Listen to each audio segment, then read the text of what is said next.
मोदी सरकार के खिलाफ विपक्ष के 28 दलों वाले इंडिया गठबंधन की एकता को लेकर एक बार फिर कई सवाल खड़े हो गए हैं। मध्य प्रदेश, राजस्थान, छत्तीसगढ़ समेत 5 राज्यों में होने जा रहे विधानसभा चुनाव में कांग्रेस को गठबंधन के साथियों से भी मुकाबला करना होगा।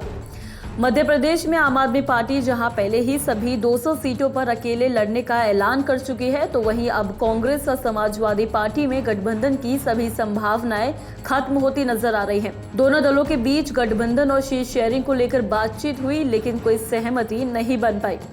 रविवार को जब कांग्रेस ने 144 सीटों पर उम्मीदवारों का ऐलान किया, तो वही यह साफ हुआ कि सपा के साथ गठबंधन की सभी उम्मीदें अब खत्म हो चुकी हैं। कांग्रेस ने उन 7 में से 4 सीटों पर उम्मीदवार का ऐलान भी कर दिया, जिन पर सपा पहले ही प्रत्याशी की घोषणा कर चुकी थी। सपा को सबसे बड़ा झटका छतरपुर के बिजावर सीट से कांग्रेस के उम्मीदवार का नाम देखकर लगा, जिस पर 2018 में उसे जीत मिली थी। हालांकि सपा ने अभी यहां उम्मीदवार का ऐलान नहीं किया है। शाम को अखिलेश की पार्टी ने 9 और उम्मीदवारों की एक सूची जारी की। रिपोर्ट्स के मुताबिक मध्य प्रदेश में सपा के प्रदेश अध्यक्ष रामायण सिंह पटेल के हवाले से कहा गया कि कांग्रेस से गठबंधन की सभी संभावनाएं खत्म हो चुकी हैं। कांग्रेस नेतृत्व के साथ हमारी कुछ बातचीत भी हुई थी, लेकिन रविवार को खत्म हो गई।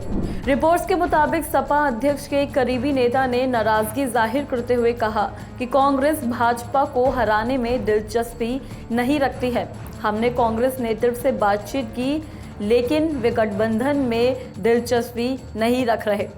ऐसा लगता है कि उनका पहला मकसद बीजेपी को नहीं, सपा को हराना है। हमारा गठबंधन लोकसभा चुनाव के लिए होगा, लेकिन मध्य प्रदेश से हम अकेले ही चुनाव लड़ेंगे। पार्टी नेता ने कहा कि सपा 30-35 सीटों पर लड़ सकती है।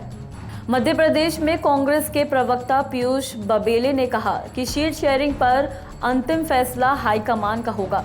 एक अन्य नेता ने पहचान गोपनीय रखने की अपील करते हुए कहा कि सपा अपनी ताकत से ज्यादा सीटें मांग रही थी। उन्होंने कहा कि मध्य प्रदेश में उनकी पकड़ नहीं है, तो वो कैसे इतनी सीटों की उम्मीद कर सकते हैं।